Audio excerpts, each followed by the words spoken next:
Nabarmentzekoa da ikastolen elkarte izan dela aitzindaria bertsolaritza umiei transmititzeko pausua ematen, ezta?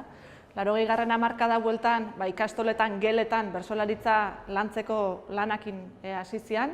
Lehenengo bertso eskolak ere umiei behidakoak ikastoletatik sortu zian, eta bide horrek azkenean eskolartekoa bezalako ekimen bat sortzea ere ekarri zuen, ezta?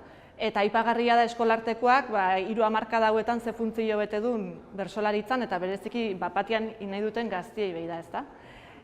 Gaur oso pozik gaude, bertsozale elkartea eta ikastolen elkartea elkarlanean ari gehalako, bai gela barrun bertsolaritza lantzen, eta baita eskolartekoa antolatzen ere. 30. final hontan, aipagarria da herrialde guztietatik ere zein mailatako gaztiak dazkagun, baina ez finalian bakarrik, ezta? Kanporaketetan 80 gaztek hartu dute parte bat-batean, eta guretzako bereziki pozgarria da gazte sare hortan sortzen nahi den girua edo harremana edo gunea azkenean.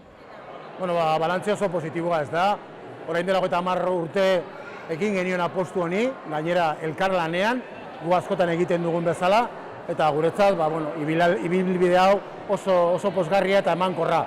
Ez da bakarrik eskolartekoa, baizik eta hezkuntzara begira, elkarlan honek emon dau kurrikulen arloan, ahozkotasunean, hainbat frutu. Beraz, gure aldetik, balantze oso positiboa egiten dugu, eta beste 30 urte batera honetan egotea espero dugu.